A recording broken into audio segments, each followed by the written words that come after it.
The transport ship Morning Star drifted quietly through space, its hull gleaming silver against the black void. Inside, 32 human children pressed their faces against the windows, watching distant stars twinkle like tiny diamonds. They were on their way to the biggest adventure of their young lives, a cultural exchange program with alien species on the neutral station Harmony Point. 8-year-old Kang Jiwoo bounced in her seat, her pigtails dancing as she pointed at a purple nebula. "Look, Minho, it looks like cotton candy," she called to the older boy sitting across the aisle. Park Minho, 14 and trying to act mature, smiled despite himself. "That's a stellar nursery, Jiwoo. New stars are being born there." He had read about it in the preparation materials Dr. Yoon had given them. Dr. Yoon Hana moved through the cabin, checking on each child. As their guardian and teacher, she felt responsible for all of them. The children came from different colonies, but they had bonded quickly during the 3-day journey. Some played quiet games, others drew pictures of the aliens they hoped to meet, and a few napped peacefully. Dr. Yoon called out 12-year-old Song Yoonji. "Will the aliens really have blue skin like in the pictures?" "Some of them do," Dr. Yoon replied gently. "Remember, we talked about being respectful. They might look different, but they have feelings just like us." The ship's communication system crackled to life. "Attention passengers, this is Captain Lim. We're approaching the hegemony checkpoint. This is routine. They just need to scan our cargo and check our papers. Should only take a few minutes." Dr. Yoon felt a small worry in her stomach, but she smiled at the children. "Everything's fine. Just standard procedure." 3 massive alien ships surrounded the Morning Star. They were dark gray and shaped like sharp triangles, nothing like the friendly rounded ships in the children's picture books. Bright beams of light swept over the human vessel. Commander Veltar stood on the bridge of the lead hegemony ship, his tall, thin frame casting a shadow over the control panels. His species, the Zarathi, had no concept of childhood as humans understood it. Their young were raised in communal facilities and considered small adults from the age of 5. "Scan complete, Commander," reported his subordinate. "The human vessel shows standard educational supplies, but they took longer than normal to respond to our hail." Veltar's large dark eyes showed no emotion. "Suspicious. We will detain them for proper inspection. Transfer all passengers to holding cells for questioning." "Sir, our records show many of the passengers are classified as human children. They're pre-adult stage. Should we modify detention procedures?" "Negative. Use standard protocols. A human is a human, regardless of size." Dr. Yoon watched in growing alarm as alien soldiers in environmental suits boarded their ship. The children crowded around her, sensing something was wrong. "It's okay," she whispered, though her voice shook slightly. "Just stay calm and do what they say." The lead soldier spoke through a translator device that made his voice sound flat and mechanical. "All passengers will be transferred for routine inspection. Gather personal items quickly." Little Jiwoo grabbed Dr. Yoon's hand. "I'm scared." "Why do they sound so mean?" "They're not trying to be mean, sweetheart. They just talk differently than us." The soldiers separated the children from Dr. Yoon and the 2 other adult guardians. "Adults go to Section 7. Small humans go to Section 12. Wait!" Dr. Yoon stepped forward. "You can't separate the children from their guardians. They need adult supervision." The soldier tilted his head, confused. "Small humans require supervision. Why?" "They can walk and communicate. Because they're children. They get scared, they might get sick, they need comfort and care." The translator device made a strange noise as it processed words that had no equivalent in the soldier's language. "Your emotional display is noted but irrelevant. Standard procedure will be followed." The children were herded into a different transport than the adults. Minho tried to stay brave for the younger ones, but his voice cracked as he called out, "Dr. Yoon, don't leave us. I won't let them keep us apart," she shouted back. But the doors had already sealed shut. The holding cells on the hegemony station were built for adult criminals. Gray metal walls stretched up 10 feet high with a single hard bench and a small toilet. The lighting was harsh and white, designed to prevent any sense of comfort or rest. The children huddled together in groups, sharing the few toys and comfort items they had managed to grab. Jiwoo clutched a small stuffed rabbit, tears streaming down her face. "I want to go home. I want my daddy." Minho sat beside her, trying to remember what his own father had taught him about being strong. "Hey, it's okay. Dr. Yoon will fix this. She's probably talking to them right now." But Dr. Yoon was having no luck at all. The station's processing computer kept classifying her requests as emotional outbursts and filing them under ignore unless violent. She had tried, explaining 12 different ways that human children were not the same as adults, that they needed special care, that separating them caused psychological trauma. Your species shows inefficient attachment behaviors, the duty officer finally told her. Small humans should be capable of independent function. Your concern is noted but deemed excessive. Hours passed. The children grew more distressed as the strange environment and separation from familiar adults took its toll. Some of the younger ones stopped eating the alien food that was provided. Others withdrew into themselves, barely speaking. Jiwoo developed a fever. Her small body shook as she curled up on the cold metal bench, her stuffed rabbit pressed against her chest. The other children gathered around her, but they didn't know how to help. Something's wrong with her, Minho told the guard through the cell's communication panel. She's really sick. Please, she needs a doctor. The guard looked at the small human through the barrier. In his species, illness was simply endured until it passed or the individual died. Medical intervention was reserved for serious injuries. Subject appears functional. No intervention required. Meanwhile, news of the detention was spreading through human space. A simple communication from Ambassador Lee Tae-hyun to the Colonial Authority had become an emergency bulletin. 32 human children detained by hegemony forces. Separated from guardians. Cause unknown. The message reached New Busan Colony just as Kang Do-hyun was closing his small electronics shop for the day. When he heard his daughter's name on the emergency broadcast, his world stopped. His little Jiwoo, who still needed him to check for monsters under her bed, who cried when she scraped her knee, who had been so excited about meeting aliens. She was alone and scared in an alien prison. Do-hyun's hands shook as he activated his personal communicator. This is Kang Do-hyun. My daughter Jiwoo is on that ship. What are you doing to get them back? Similar calls were flooding communication networks across 3 star systems. Parents, grandparents, teachers, and friends, anyone who loved those children, demanded answers. Back on the station, Dr. Yoon finally managed to reach Ambassador Lee Tae-hyun through the diplomatic channels. Her voice was rough from hours of pleading with alien bureaucrats. Ambassador, they don't understand. They think the children are just small adults. Jiwoo is getting sicker and the others are traumatized. We need to get them out of there now. Lee's voice was tight with controlled anger. I'm already en route with a diplomatic team. Hold on, Doctor. We're coming. But Commander Veltar was beginning to understand that this routine detention was becoming something much larger than he had expected. His communication array was receiving increasingly urgent messages from human space. Ships were changing course toward his location. What had started as a simple customs check was spiraling into something he didn't recognize. He looked at the reports from the detention areas. The small humans were exhibiting what his medical staff called deterioration of function. They were becoming listless. Some were refusing to eat, and several showed signs of illness that had no apparent physical cause. For the first time in his career, Commander Veltar wondered if he had made a mistake. The news hit human space like a thunderbolt. Within 6 hours of the first emergency broadcast, every human colony, station, and ship knew that 32 children were being held prisoner by aliens. The details spread through communication networks, social feeds, and word of mouth with incredible speed. On the military base at Terra Nova, Admiral Kim Sora was reviewing supply reports when her aide burst through the door without knocking. Lieutenant Park's face was pale and his hands shook as he handed her a datapad. Admiral, you need to see this immediately. Kim Sora read the report twice, her jaw tightening with each word. 32 children, separated from their guardians, held in adult detention facilities, one child already showing signs of serious illness. Get me fleet command, she said, her voice deadly quiet. Now. Across the galaxy, similar scenes played out in thousands of homes, offices, and ships.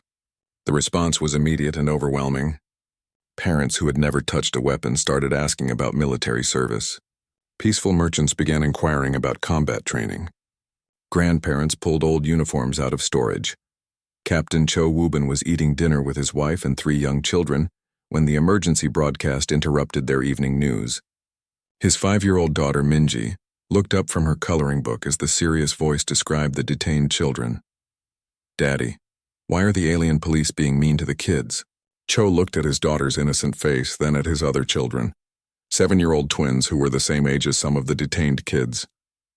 His wife saw the change in his expression and quietly reached for his hand. "I have to go," he said simply.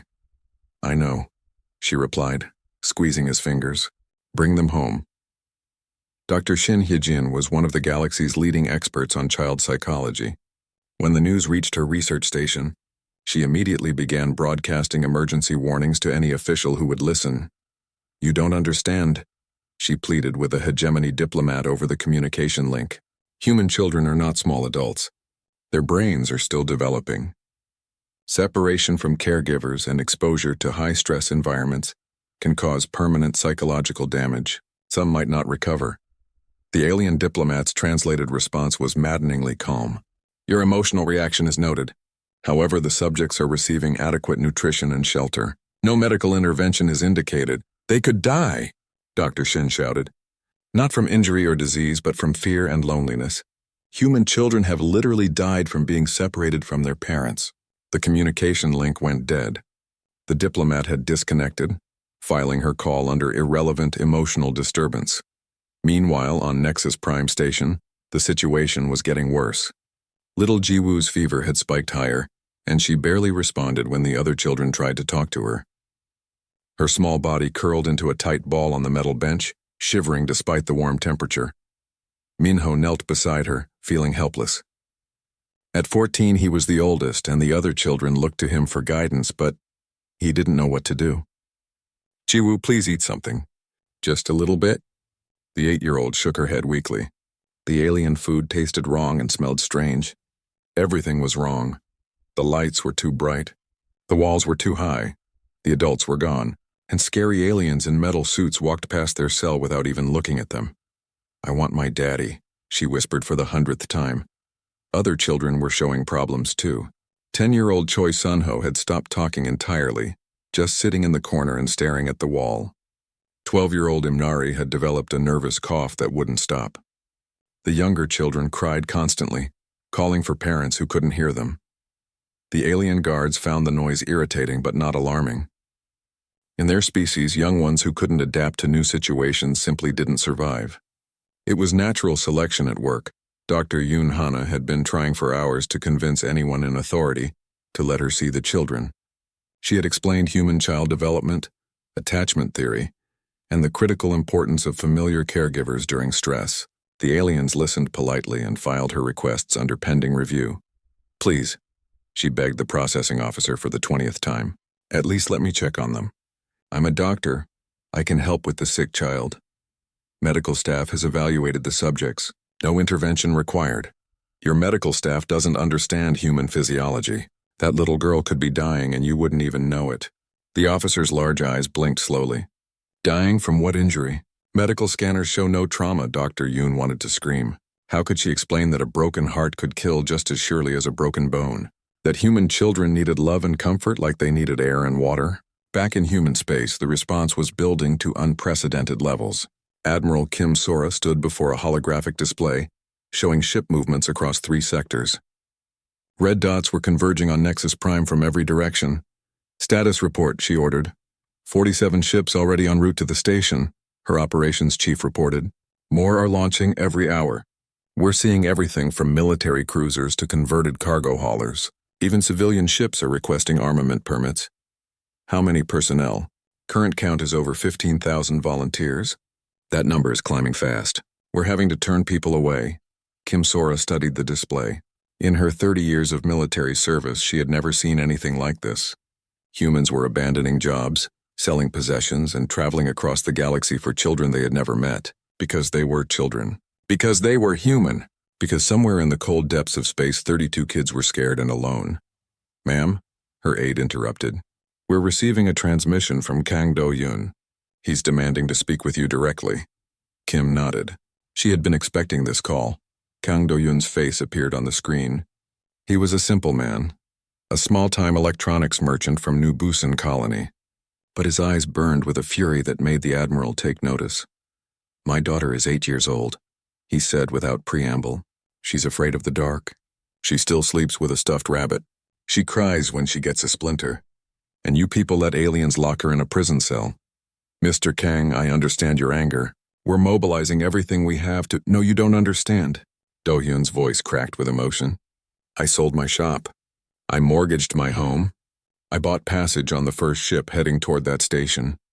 I'm coming for my daughter, and I don't care what army stands in my way. Similar conversations were happening across human space.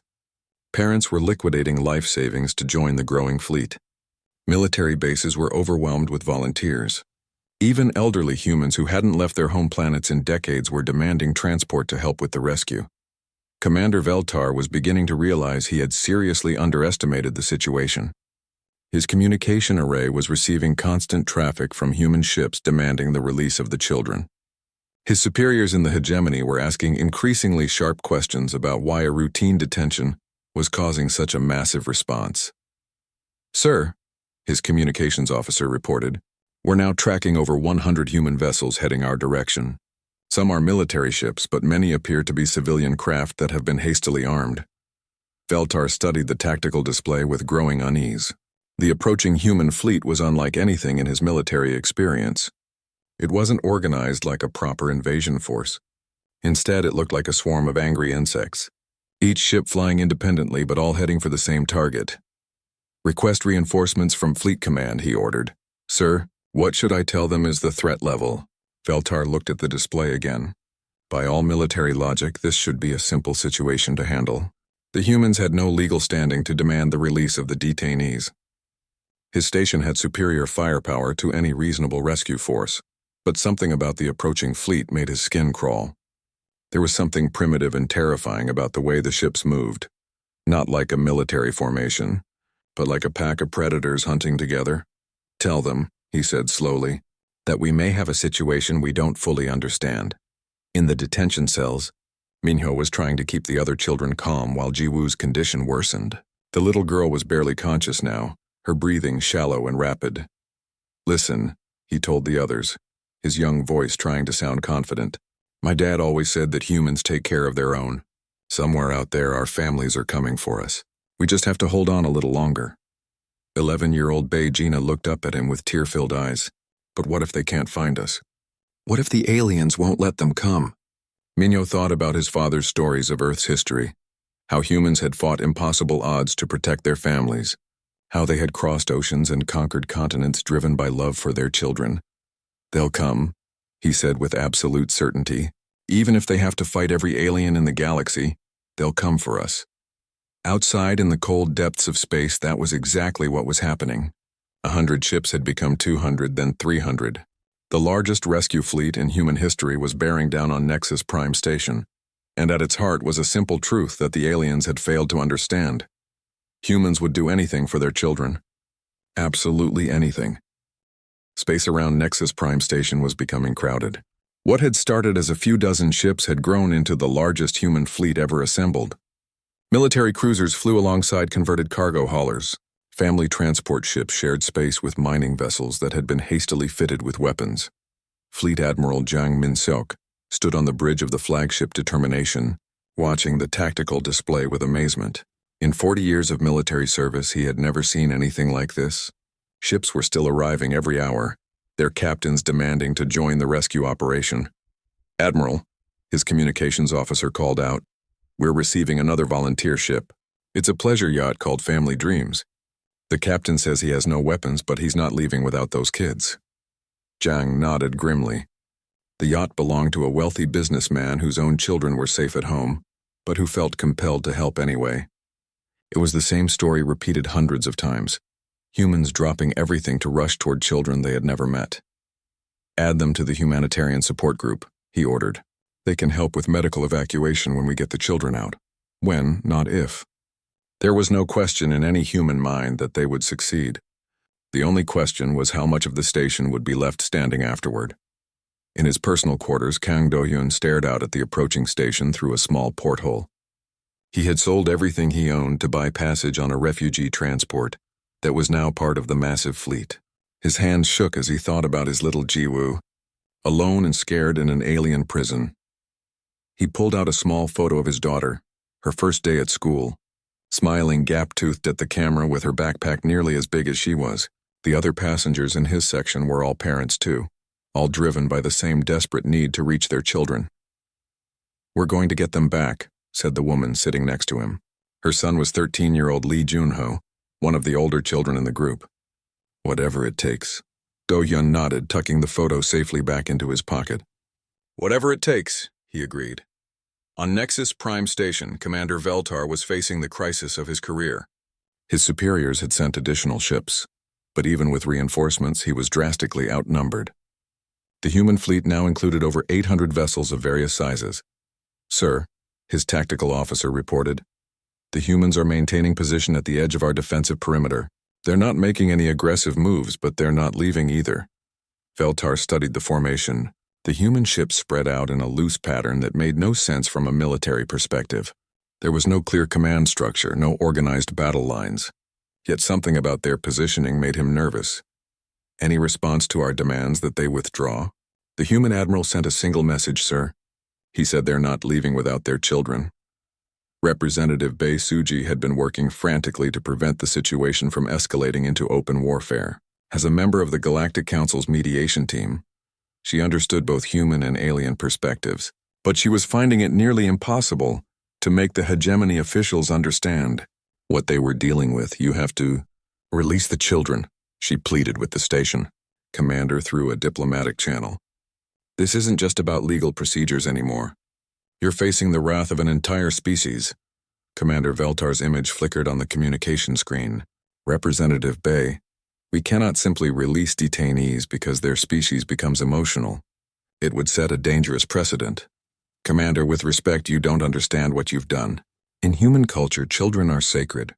They're not just small adults. They're the future of the species. Every human out there would die before letting harm come to those kids. That is an inefficient biological response. Surely they understand that losing adult lives to save juveniles is counterproductive." Bei closed her eyes in frustration. How could she explain that humans didn't think in terms of efficiency when their children were threatened? That the very irrationality of their response was what made them so dangerous? "Commander, let me put this in terms you might understand. You've just threatened the offspring of one of the galaxy's most successful predator species. What you're seeing isn't an emotional outburst. It's a hunting pack preparing to attack." In the detention cells, the children's condition was getting worse by the hour. Jiwoo was barely conscious, her small body burning with fever. The other children had gathered around her, trying to share their warmth and comfort. Minho was doing his best to take care of everyone, but at 14, he was just a child himself. His voice was hoarse from trying to keep spirits up, and dark circles ringed his eyes from lack of sleep. "She needs real medicine," he told the guard through the communication panel. "Please, she's just a little kid. Can't you help her?" The alien guard looked at the small human with something approaching confusion. In his species, the weak were left to die naturally. Medical resources were reserved for those who could contribute to society. But something about the older human's distress was puzzling. "Why do you concern yourself with a failing individual?" the guard asked. "Focus on your own survival." Minho stared at him in disbelief. "Because she's my friend. Because she's scared and hurt and she needs help. How can you just watch her suffer?" The guard tilted his head, processing this information. The concept of caring for non-related individuals was foreign to his understanding, yet the young human seemed genuinely distressed by another's pain. Dr. Yoon Hana had finally been granted a hearing with the station's medical director. She sat across from the alien physician, a tall, thin being with 4 arms and skin that looked like polished metal. "Dr. Yoon," the alien said through a translation device, "our scans show the young humans are physically undamaged. Why do you claim they require medical intervention?" "Because they're suffering from psychological trauma," she explained for what felt like the 1,000th time. Human children form strong emotional bonds with their caregivers. When those bonds are broken suddenly, it can cause severe stress reactions. Some of these children might develop permanent mental health problems. Mental health is not our concern. We treat physical injuries only. But for humans, mental health and physical health are connected. Stress can cause real illness. That little girl's fever isn't from an infection. It's from fear and separation anxiety. The medical director's large eyes blinked slowly. "You claim emotional states can cause physical symptoms?" "Yes, haven't you studied human biology at all?" "We studied human anatomy and basic physiology. Emotional responses were deemed irrelevant to medical treatment. Dr. Yoon felt a chill of horror. These aliens were trying to treat human children without understanding the most basic facts about human psychology. They might as well be operating blind. Meanwhile, the human fleet was making final preparations. Admiral Jang had called a meeting of all ship captains, appearing on screens throughout the massive formation. "People," he began, his weathered face serious. "I want to be clear about what we're facing. This station has significant defensive capabilities. Some of us might not make it home." Captain Cho Woobin listened from the bridge of his assault ship Shield Bearer. Around him, his crew, all volunteers, all parents, checked their equipment one final time. "But," the Admiral continued, "those are our children in there, human children, and we don't leave our kids behind. Ever." A cheer went up from 800 ships. It wasn't the disciplined response of a military unit. It was the roar of parents ready to fight for their young. "All ships, prepare for boarding operations. Medical teams, stand by for emergency evacuation. Remember, the children are our priority. Everything else is secondary." Commander Veltar watched the human fleet begin to move and felt something he had never experienced before. Fear. Not fear of death, which he understood, but fear of something primal and unstoppable. The human ships weren't advancing like a military formation. They moved like a pack of predators that had cornered their prey. His communication officer looked up from his station with worry. "Sir, we're receiving thousands of personal messages from the human ships."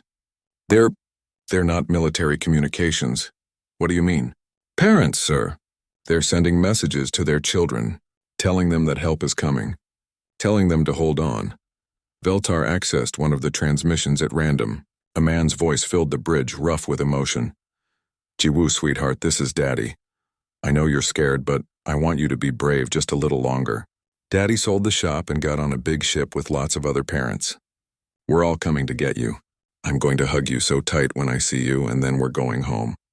I love you, baby girl. Daddy's coming." The alien crew stood in stunned silence. They had never heard anything like the raw emotion in that human's voice. The combination of love, determination, and barely controlled fury. "Sir," the tactical officer whispered, "what are we fighting?" Commander Veltar looked at the approaching human fleet and realized he had made a terrible mistake. He wasn't facing a military operation. He was standing between parents and their children, and that made these humans the most dangerous force in the galaxy. "Contact Hegemony Command," he ordered quietly. "Tell them we need immediate consultation on human behavioral patterns." The final hour had arrived. Admiral Jang Min-seok stood on the bridge of the Determination, watching Nexus Prime Station grow larger on the main screen. Behind him, 800 ships moved in perfect coordination despite having no unified command structure. They were bound together by something stronger than military discipline, the shared determination to bring their children home. "Admiral," his communications officer announced, "the station is hailing us on all frequencies. They're demanding we withdraw immediately or face defensive action." Jang's weathered face showed no emotion. "Put me through to the entire fleet and broadcast to the station on all channels." Throughout the human formation, ship captains gathered around their communication screens. On Nexus Prime Station, Commander Veltar and his staff listened with growing unease. "This is Fleet Admiral Jang Min-seok of the Human Defense Corps," the Admiral began, his voice carrying the weight of absolute authority. "I speak for every parent, grandparent, teacher, and guardian in human space. You have 32 of our children. You will return them to us immediately, unharmed and without condition." He paused, letting the words sink in across space. "If you refuse, you will discover why humans conquered a galaxy filled with predators. We did not reach the stars through superior technology or advanced intelligence. We reached them because nothing in the universe fights harder than a human protecting their young." The transmission ended. For a moment, space was silent except for the hum of engines and the distant crackle of cosmic radiation. Commander Veltar found his voice first. "All stations prepare for defensive operations. Launch fighter squadrons and charge primary weapons." But even as he gave the orders, doubt gnawed at him. The humans weren't behaving like any enemy he had studied. Their formation made no tactical sense, yet something about it terrified him on a level he couldn't explain. On the assault ship Shield Bearer, Captain Cho Woobin checked his equipment one final time. Around him, his boarding team made their own preparations. These weren't professional soldiers, they were parents, teachers, and ordinary citizens who had volunteered for the most dangerous part of the mission. Remember, Cho told his team, we go in fast and we go in hard. The children are in detention section 12.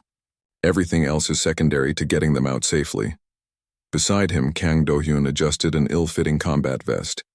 The electronics merchant had never fired a weapon in his life, but no force in the galaxy could have kept him away from this mission. Captain, Do-hyun said quietly. My Ji-woo, she's the smallest one, 8 years old. Black pigtails, probably carrying a stuffed rabbit.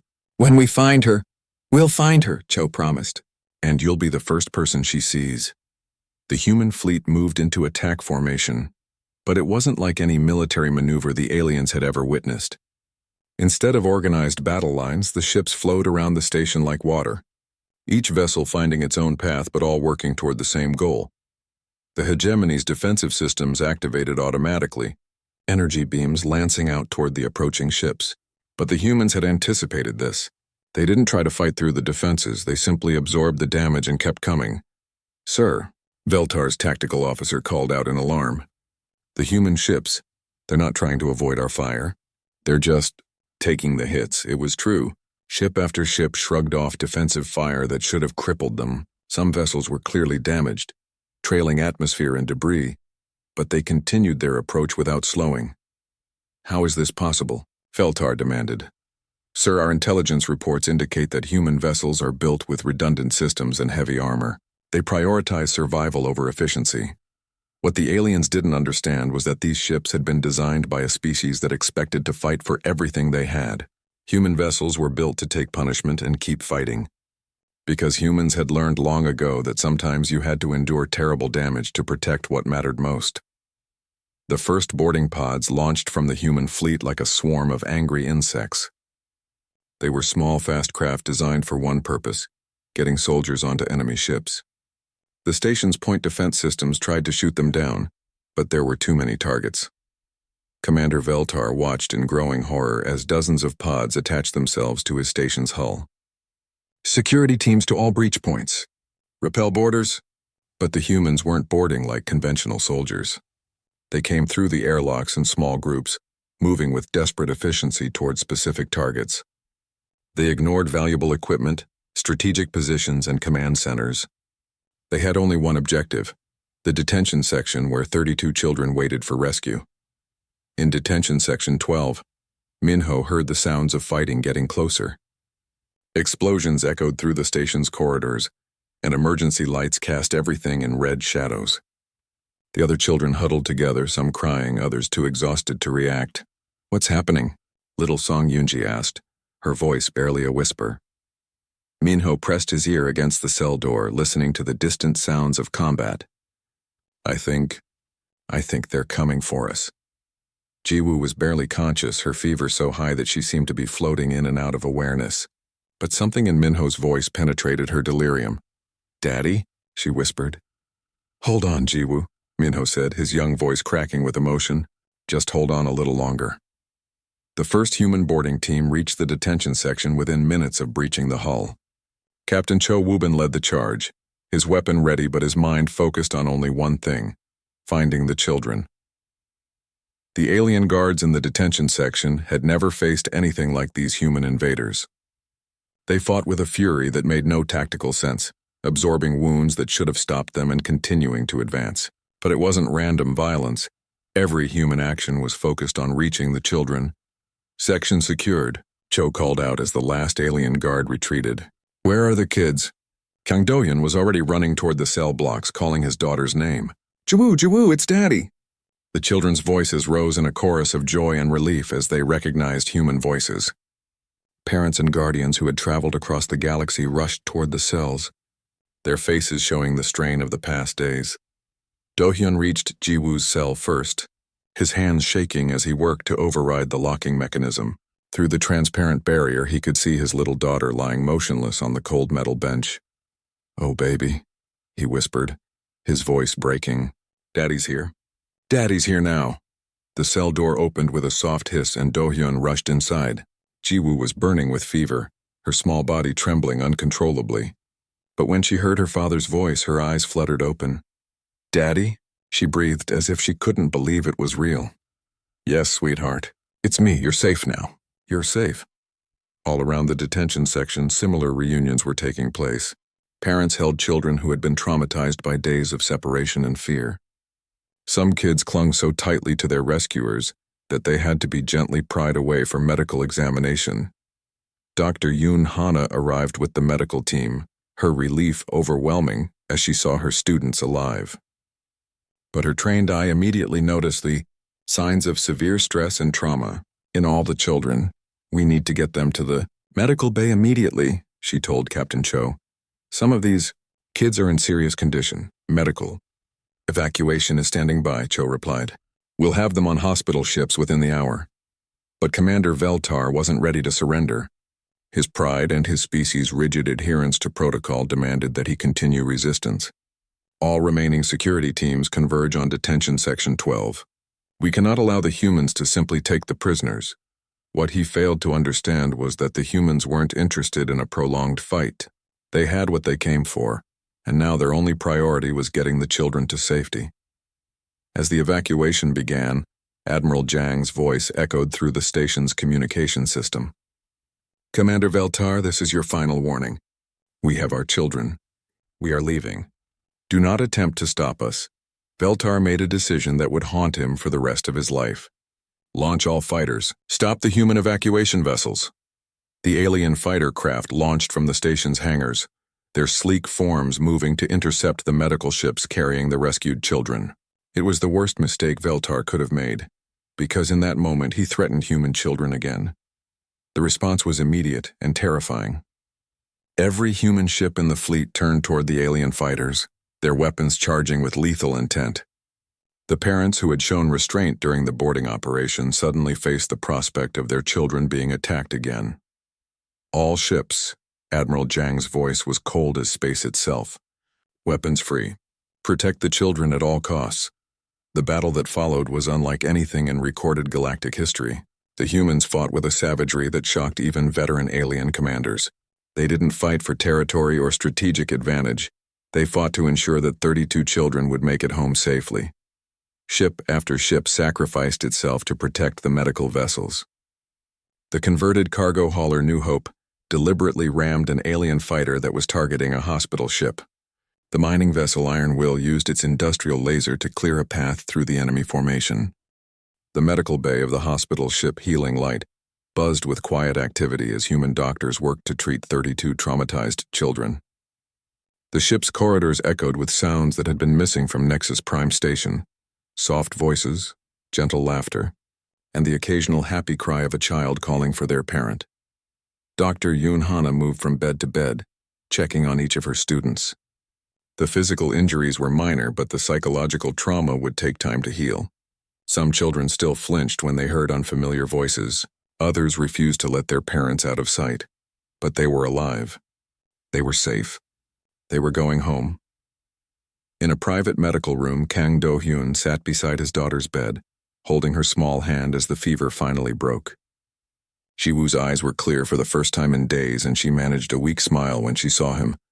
"Daddy, you came for me," she whispered. "Of course I did, sweetheart. Daddy will always come for you." The stuffed rabbit that had comforted her through the ordeal sat propped against her pillow, now joined by a small fleet of toy ships that other children had shared with her. Even in their own trauma, the kids had taken care of each other. 3 days later, the full scope of what had happened began to sink in across the galaxy. The rescue operation had involved over 800 ships and 15,000 human volunteers. 3 major corporations had suspended operations to allow their employees to join the mission. Entire planetary governments had redirected resources to support the rescue effort. But it wasn't just the scale that shocked the galactic community. It was the complete unity of purpose. Humans who had never met these particular children, who lived light years away from the incident, had dropped everything to help. Rich and poor, military and civilian, young and old, they had all responded as one. Representative Bae Suji stood before the Galactic Council, addressing an emergency session called to discuss the Nexus Prime incident. The council chamber was packed with delegates from dozens of species, all trying to understand what they had witnessed. Honorable delegates, she began. What we saw at Nexus Prime was not an act of human aggression. It was an act of human love. To understand the response, you must understand what children mean to our species. She activated a holographic display showing images of human families throughout the galaxy. Other species may view their young as small adults or future resources. Humans see children as the most precious things in existence. They are not just our biological offspring. They are our hopes, our dreams, our reasons for living. An alien delegate raised a clawed hand. Representative Bay, surely you exaggerate. No rational species would risk so much for so few individuals. Bay smiled sadly. That's exactly the point. When human children are threatened, rationality doesn't matter.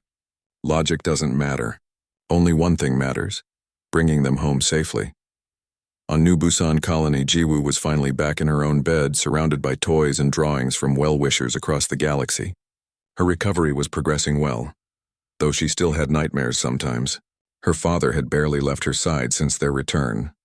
"Daddy," she said one evening as he tucked her in, "why did all those people come to help us?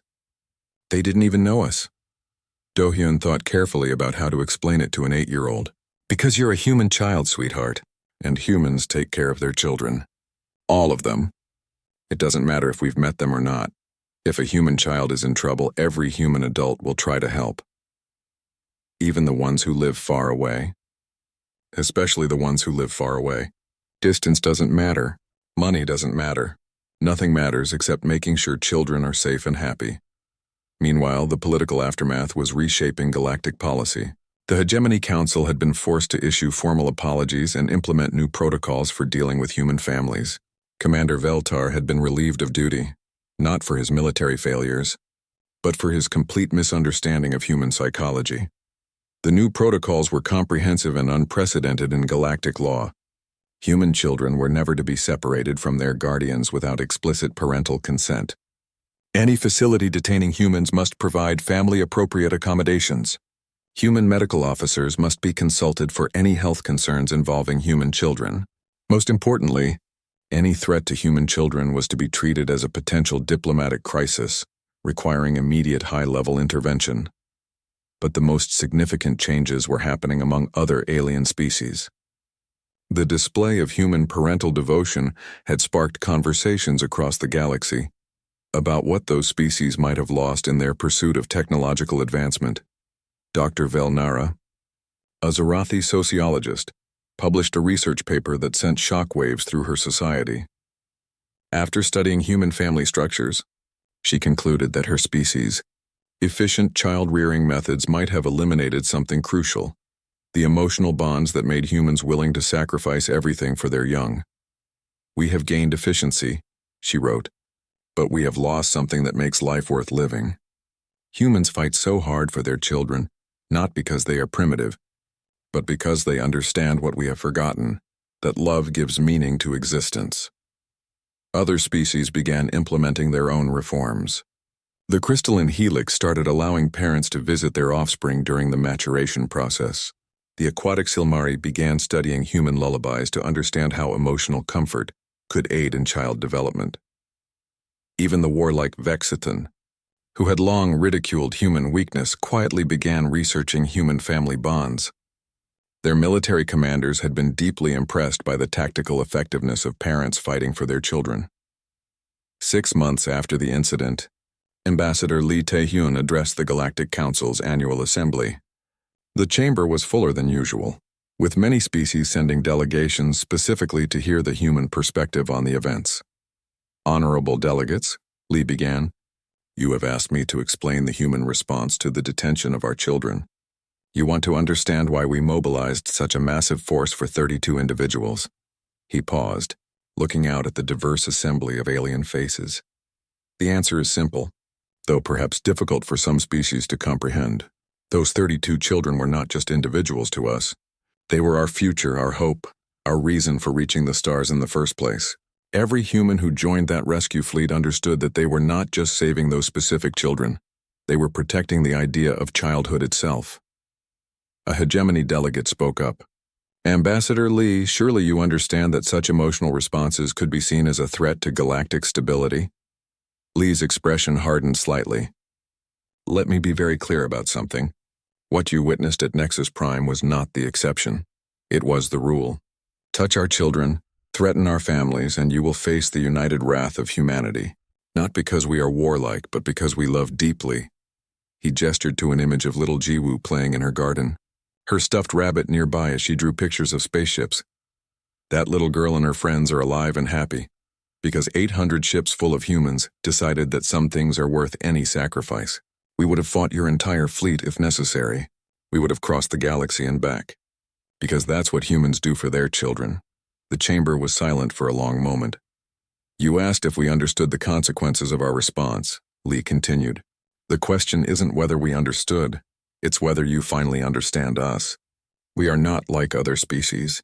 We do not calculate the cost of protecting our young because no cost is too high. We do not weigh the risks because no risk is too great. He looked directly at the hegemony delegation.